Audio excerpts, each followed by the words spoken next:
Hello everyone, ये आज के दिन का पहला वीडियो है एंड कुछ भी बोलने से पहले सबसे पहली बात आज होगी independence day. Happy independence day आप सभी को, स्वतंत्रता दिवस की हार्दिक हार्दिक शुभकामनाएं। होप आपने फ्लैग होइस्ट किया होगा अपने घर पे या स्कूल में। खैर स्कूल में तो नहीं, बट हाँ जहाँ पे भी आपने फ्लैग होइस्ट किया होगा। और आगे बढ़ेंगे इस वीडियो में एंड बात करने वाले हैं इस वीडियो में एक कमेंट रिक्वेस्ट के बारे में। तो वो कमेंट रिक्वेस्ट क्या है उससे पहले सब्सक्राइब करो यार चैनल को।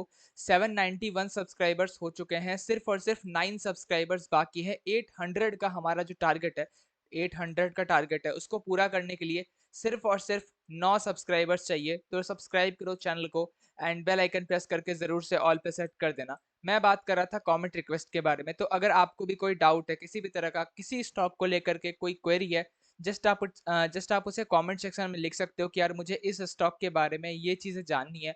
तो मैं उसके ऊपर एक सेपरेट वीडियो बना दूंगा। तो वैसा ही कुछ आज का रिक्वेस्ट है, प्लीज कवर थैंगामाइल ज्वेलरी या थांगामाइल ज्वेलरी, जो भी कह लो, ठीक है। ओके।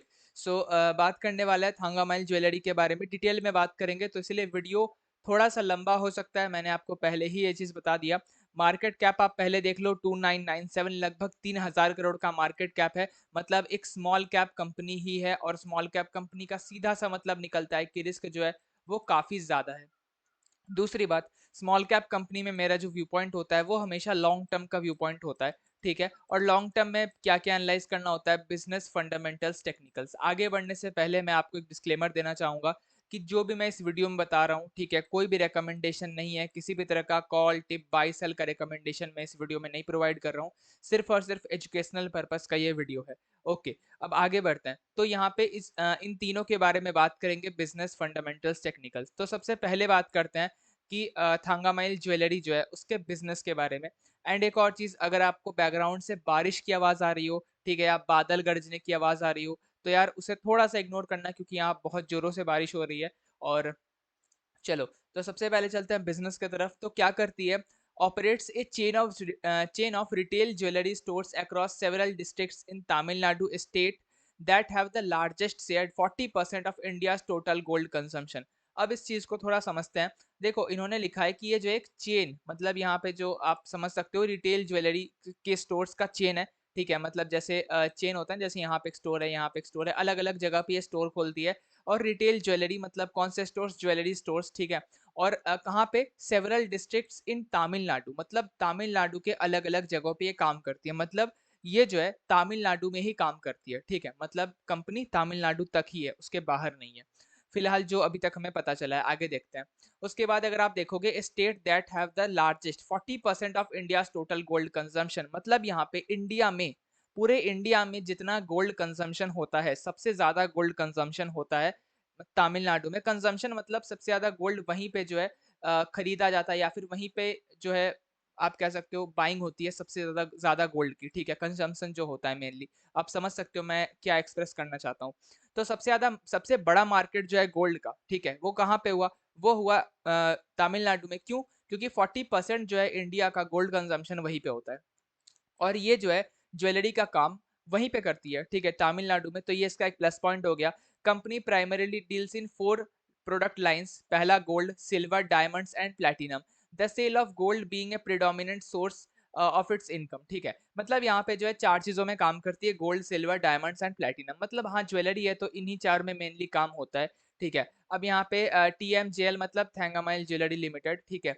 और यहाँ पे 4 मैन्युफैक्चरिंग यूनिट्स हैं, ठीक है। इन हाउस गोल्ड स्मिथ है, मतलब इन हाउस मतलब उन्हीं का गोल्ड स्मिथ है। To craft designer jewellery which sorry are in a work with current trends, और ठीक है। तो जो भी है यहाँ पे मैन्युफैक्चरिंग के बारे में बताया गया है कि इनका 4 मैन्युफैक्चरिंग यूनिट है। प्रोडक्ट मिक्स के बारे में बात करें तो यहाँ पे देख सकते हो वही चीजें लिखी गई है कि gold, silver, diamond, all items made in gold, silver and diamond apart from certain gift category MRP items. However 90% of its revenue are generated from gold jewelry। मतलब देखो यार, यहाँ पे प्लेटिनम भी ऊपर मेंशन था, ठीक है, तो वो भी होगा।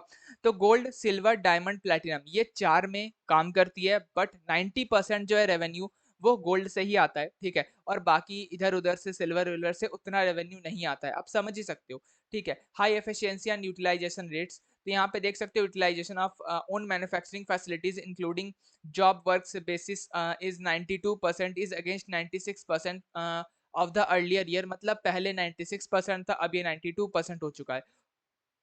ओके, सो ओवरऑल जो कॉस्ट ऑफ प्रोडक्शन है वो नीचे आ चुका है due to attainment of scale of economics in the manufacturing facilities. Strong hedge policy इनका जो है मतलब well defined hedge policy mechanism है, ठीक है। It has maintained a 72:28 ratio between hedge and unhedge closing stock inventory, मतलब ये जो है हेज करके रखते हैं, ठीक है। और यहाँ पे जो है 72:28 का रेशियो है, मतलब 72 हेज है एंड 22 जो है 28 जो है वो अनहेज्ड है, ठीक है।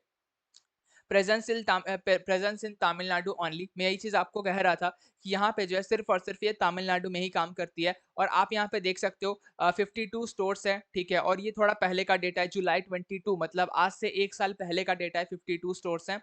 एंड इसके साथ आप देख सकते हो and commands a strong presence in tier 2 and tier 3 cities of Tamil Nadu, मतलब टीयर 1 के साथ टीयर 2 और टीयर 3 सिटीज में भी एक बहुत अच्छा प्रेजेंस है, ठीक है। और इसके साथ ही वही with a dominant market position in its की मार्केट मदुरई। तो मदुरई इसका की मार्केट है, आपको पता होगा शायद। तो उसमें एक अच्छा मार्केट पोजीशन ये होल्ड करती है। स्टॉक रोटेशन इनिशिएटिव्स अगर आप इसे पढ़ना चाहते हो रीड कर लेना।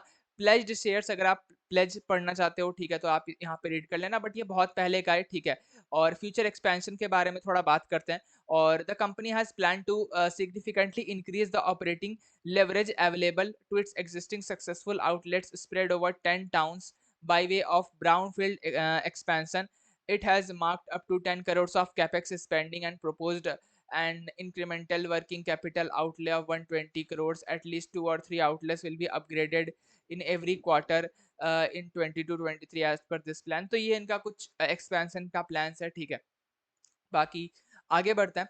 तो ओवरऑल जो है मैं आपको एक बार इसका वेबसाइट भी दिखाता हूँ, ये देख सकते हो इनका वेबसाइट है। और ज़्यादा कुछ यार है नहीं बात करने के लिए, सिंपल बिजनेस है, कोई बहुत कॉम्प्लेक्स है नहीं। फीचर्ड प्रोडक्ट आप देख सकते हो, ये देखो ये गोल्ड है, यहाँ पे डायमंड है, ये सब जो है ये सब डायमंड है शायद, पता नहीं असली नकली वो नहीं पता, बट हाँ। उसके बाद यहाँ पे देख सकते हो ये जो है अलग अलग चीज़ें हैं। यहाँ पे कुछ और चीज़ें मतलब बेची जा रही है, आप इनका प्राइस भी नीचे चेक कर सकते हो, ठीक है। और इनके साथ ही बहुत सारी चीज़ें हैं, कॉइन्स भी हैं, ठीक है। जैसे बेस्ट सेलिंग प्रोडक्ट्स में देख सकते हो 1 ग्राम का कॉइन है, ठीक है। और उसके बाद 1 ग्राम का एक और कॉइन है। उसके बाद यहाँ पे 8 ग्राम का एक कॉइन है, ठीक है। Top rated products, featured product. अगर आप यहाँ पे मतलब आप वेबसाइट पे आना, आप यहाँ पे क्लिक करने, जैसे मैंने यहाँ पे क्लिक कर दिया तो ये फर्दर आपको आगे लेकर के जाएगा, देख सकते हो। यहाँ पे जो है ये शायद प्लेटिनम ज्वेल प्लेटिनम है या डायमंड है, पता नहीं, जो भी है, ठीक है। जो यहाँ पे आप प्राइसेस देख सकते हो इसका, ठीक है। और जो भी चीज़ है मतलब इसी तरह की चीज़ें हैं, ठीक है। नॉर्मल जैसे रिटेल होता है ना, रिटेल सेगमेंट, वैसा ही कुछ है।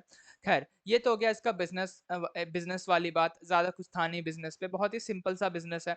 आगे बढ़ते हैं, क्वार्टर्स में चलते हैं। सबसे पहले तो देख सकते हो अगर मैं बात करूँ यहाँ पे क्वार्टर्स में, तो जो जून 23 जो रिसेंट क्वार्टर इसका आया हुआ है, वो क्वार्टर काफी अच्छा आया हुआ है। आप अगर देखोगे सेल्स जो है सॉरी सॉरी, तो सेल्स जो है वो 960 है। उसके बाद ऑपरेटिंग प्रॉफिट 92 है, और करोड़ में बात हो रही है ना।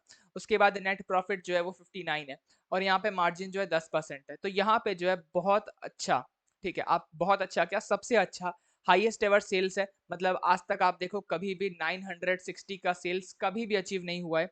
तो highest ever sales, highest ever operating profit है, यहाँ पे 92 करोड़ का ऑपरेटिंग प्रॉफिट है, जो कि कभी अचीव नहीं हुआ है। इनफैक्ट 92 क्या, यहाँ पे मतलब सेकंड हाईएस्ट जो था वो भी काफी पहले का था, ठीक है। तो हाईएस्ट एवर ऑपरेटिंग प्रॉफिट है, नेट प्रॉफिट भी जो है वो भी हाईएस्ट एवर है, 59 का नेट प्रॉफिट है, ठीक है। तो यहाँ पे बहुत अच्छे रिजल्ट्स आए थे।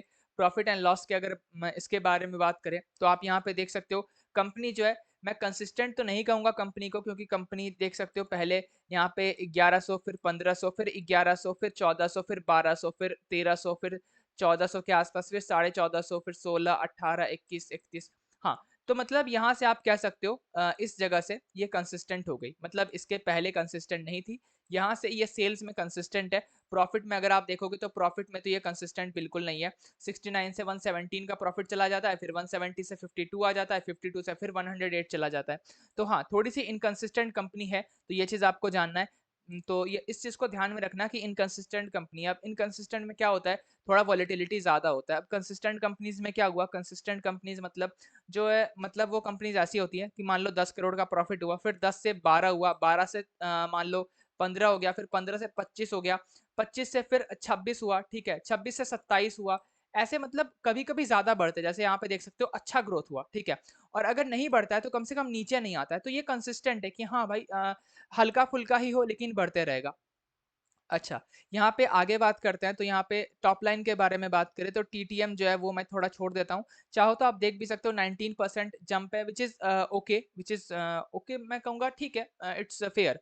3 साल का 23% इट्स गुड, 5 साल का 18% इट्स आल्सो ओके, और 10 साल का 8% तो कम है। तो 3 साल का डेटा जो है 23% इट्स एक्चुअली वेरी गुड, और ट्रेलिंग 12 मंथ्स का भी 19% है, व्हिच इज़ ठीक है, मतलब विच इज़ गुड, मतलब मैं वेरी गुड नहीं कहूँगा, बट हाँ, इट्स इट्स गुड। हाँ, आगे बात करते हैं प्रॉफिट ग्रोथ। तो प्रॉफिट के नंबर्स जो हैं काफ़ी अच्छे हैं। प्रॉफिट के नंबर्स आप देख सकते हो, मतलब टीटीएम में तो 84% हो चुका है, और यहाँ पे 3 साल में 20% है, 5 साल में 28% है, ये भी सही है। हाँ, 10 साल का जो है 10% है, ये थोड़ा कम है। स्टॉक प्राइस के बारे में मैं बात करता नहीं हूँ। आरओई की बात करें तो आरओई जो है 21-22 का आरओई मेंटेन होता है, व्हिच इज़ गुड, मैं अगेन कहूँगा व्हिच इज़ गुड। बट हाँ, ये और भी अच्छा हो सकता है, अगर ये और भी ऊपर जाए, 25-30 के ऊपर जाए तब तो बहुत अच्छी बात है, अगर 25 के ऊपर जाए तब और भी अच्छा हो सकता है। बाकी ये मैं खराब नहीं कह रहा, इट्स गुड, मैं अगेन कह रहा हूँ ये अच्छा है, बट अगेन उतना अच्छा नहीं है कि यार मजा आ गया देख करके, ऐसी वाली बात नहीं है, ठीक है। हाँ, 25 के ऊपर होता तो अच्छा लगता थोड़ा और। बट हाँ, ओवरऑल अगर मैं कहूँ इन तीनों के बारे में जो कि बहुत इंपॉर्टेंट होते हैं मेरे हिसाब से, तो ये तीनों में मुझे अच्छा परफॉर्मेंस लगा, मतलब तीनों ही वेल बैलेंस्ड है, अच्छे हैं, बट अगेन बहुत अच्छे नहीं है, ठीक है, ये भी मैं कहूँगा अगेन। वही बात है कि अलग अलग ओपिनियंस होते हैं। अब किसी को कुछ नंबर्स अच्छे लगते हैं, किसी को कुछ नंबर्स अच्छे नहीं लगते हैं। कोई रिकमेंडेशन मैं आपको नहीं दे रहा, बट हाँ, मैं वही कहूँगा बस कि हाँ, अच्छे नंबर्स है नो डाउट, बट बहुत अच्छे नंबर्स मेरे हिसाब से तो नहीं है, मुझे नहीं लगे। खैर, बैलेंस शीट के बारे में बात करते हैं। रिजर्व सबसे पहले आप देख लो, 375 करोड़ की रिजर्व है, बोरिंग जो है 588 करोड़ की बोरिंग्स है, एंड बोरिंग्स में एक बार देखना चाहूंगा। हाँ, बिल्कुल यही चीज है। शॉर्ट टर्म बोरिंग्स जो है 411 है, लॉन्ग टर्म बोरिंग जो है 134 है, मतलब यहाँ पे लॉन्ग टर्म बोरिंग कम है, शॉर्ट टर्म बोरिंग ज्यादा है। और देखो हाँ, अगर आप ये बोलोगे यार बोरिंग तो यहाँ पे ज़्यादा है, रिज़र्व से भी ज़्यादा बोरिंग है, तो हाँ, रिज़र्व से ज़्यादा बोरिंग है, no doubt, but again short term boring जो है वो उतना प्रॉब्लम नहीं करता है, लॉन्ग टर्म बोरिंग ही ज़्यादा प्रॉब्लम करता है, एंड इस केस में लॉन्ग टर्म बोरिंग को काफ़ी कम रखा गया है, एंड शॉर्ट टर्म बोरिंग थोड़ा ज़्यादा है। बाकी बोरिंग से कुछ खास दिक्कत तो मुझे नहीं है, मुझे बोरिंग से ऐसा नहीं लगता यार कि जब तक बोरिंग बहुत ज़्यादा नहीं हो जाता, मैं अगेन वही बात कहूँगा जो मैं पहले के वीडियोज़ में कहता हूँ, कि जब तक बोरिंग बहुत ज़्यादा नहीं हो जाता कि यार ये तो आउट ऑफ कंट्रोल जाने वाला है, तब तक मुझे बोरिंग से कोई प्रॉब्लम नहीं है, और जब तक बोरिंग एकदम नॉर्मल है, तब तक तो यार मैं तो बोरिंग को अच्छा ही मानता हूँ, इससे कंपनी और भी अच्छा ग्रोथ कर पाती है, और CWIP एक्सपेंशंस में तो बहुत अच्छा होता है। खैर, यहाँ पे आगे बढ़ते हैं, अगेन चलते हैं इन्वेस्टर्स में। इन्वेस्टर्स में अगर आप देखोगे 67% प्रोमोटर के पास है, स्मॉल कैप है, 67% इज गुड। एफ आई के पास कुछ नहीं है, दैट्स ओके, क्योंकि छोटी कंपनी है, 3,000 करोड़ की कंपनी है। डीआईएस के पास अगर बात करें तो 11%, 11.5% डीआईएस के पास है, which is very good actually, इतने छोटे कंपनीज में जनरली डीआईएस देखने नहीं मिलता है। इसके आगे पब्लिक की बात करें तो पब्लिक यहाँ पे 21.17 है, जिसमें रिटेल इन्वेस्टर पूरे के पूरे यही 21.17 ही रिटेल इन्वेस्टर हैं। तो अगर आप मुझसे पूछोगे शेयर होल्डिंग पैटर्न में, तो पब्लिक मुझे थोड़ा सा ज़्यादा लगा, एंड मुझे अगर पब्लिक थोड़ा कम मिलता है तो ज़्यादा अच्छा होता है, बट हाँ ठीक है, कोई दिक्कत नहीं है। डीआईआईज़ अच्छा मतलब अच्छा परसेंटेज में है, प्रमोटर्स भी अच्छे हैं, तो ओवरऑल अच्छा है शेयर होल्डिंग पैटर्न। अब अगर आप मुझसे पूछोगे यार यहाँ पे आपको plus point and minus point क्या लगा, तो share holding pattern is decent actually, share holding pattern एक अच्छा शेयर होल्डिंग पैटर्न है। उसके साथ यहाँ पे अगर मैं कहूँ तो मुझे देखो ऑनेस्टली मुझे इसमें कुछ ज़्यादा पॉजिटिव पॉइंट नहीं लगा, एंड अगेन नेगेटिव पॉइंट भी नहीं लगा कुछ। जैसे यहाँ पे मैंने कहा कि ये 3 जो नंबर्स हैं, ये 3 नंबर्स मुझे अच्छे लगे, ठीक है? These are good numbers, but again मुझे बहुत अच्छे नंबर्स नहीं लगे, ठीक है? तो हाँ, वो चीज़ आपको समझना है, इसीलिए मैं इसको प्लस पॉइंट में नहीं रख सकता। अगर हाँ, ये बहुत अच्छे नंबर्स होते हैं, अब अच्छे नंबर्स कैसे होते? अगर ये 25 के ऊपर जाता, अगर ये 30 या 27 के आस-पास, चलो 30 भी नहीं, तो कम से कम 27 के आस-पास भी आता, तो वैसे देखो अगर मैं कहूँ तो 22 इज़ ऑल्सो गुड, ठीक है, रिटेल के लिए ये भी काफ़ी अच्छा है एक्चुअली, बट हाँ, मुझे सेल्स ग्रोथ थोड़ा-सा मतलब 25 के ऊपर जाता तो अच्छा लगता। एंड प्रॉफिट ग्रोथ अगेन अच्छा है प्रॉफिट ग्रोथ में कोई दिक्कत नहीं है। तो ओवरऑल अगर मैं आरओई को एक बार प्लस पॉइंट ले भी लूँ, तो ये मैं सिर्फ आरओई का प्लस पॉइंट ले सकता हूँ, ठीक है। बाकी अगेन जैसा मैंने कहा था कि ओवरऑल अगर आप तीनों को मिला करके पूछोगे कि कैसे नंबर्स है, मैं कहूँगा नंबर्स आर गुड, लेकिन हाँ, थोड़े से और बेटर हो सकते हैं। अब बस कुछ ज़्यादा मैंने जैसे कहा कि कुछ पॉजिटिव पॉइंट्स ज़्यादा नहीं है, बट नेगेटिव पॉइंट्स भी नहीं है। अब यहाँ पे बात आती है टेक्निकल्स की। तो टेक्निकल्स में ये ऑल टाइम हाई पे है, तो मतलब ऑल टाइम हाई पे नहीं है, ऑल टाइम हाई से अब नीचे आ रहा है, तो कुछ खास बात करने के लिए है नहीं। जैसे ही इसका रिजल्ट आया था, रिजल्ट आने के बाद ये बहुत अच्छे से भागा था, मतलब आप देख सकते हो बहुत भागा था ये। और उसके बाद जो है ये फिर नीचे आने लगा। अब देखो, अब मेन प्रॉब्लम क्या है पता है? प्रॉब्लम ये है कि अगर आप बोलते कि यार ये सपोर्ट है, ठीक है, तो हाँ चलो ये सपोर्ट था, अच्छा बात है। अब तो ये ब्रेक हो गया सपोर्ट, है ना? तो सवाल ये आता है कि अब क्या? ठीक है। तो देखो, पहले मैं बता दूं, मैं अपना व्यू पॉइंट शेयर कर रहा हूँ, कोई रिकमेंडेशन कॉल टिप नहीं दे रहा हूँ, ठीक है। अगर आप नीचे देखोगे तो ये कुछ सपोर्ट लेवल से, जैसे यहाँ पे अगर आप जूम आउट करोगे तो देख सकते हो, यहाँ पे पहले काफी रेजिस्टेंस था जो कि अब सपोर्ट बन जाएगा, ठीक है ना। उसके साथ अगर आप देखोगे तो ये जो लेवल्स है, ठीक है, यहाँ पे रेजिस्टेंस था, सपोर्ट बन गया। फिर यहाँ पे रेजिस्टेंस था, सपोर्ट बन गया, तो ये भी कुछ लेवल्स है।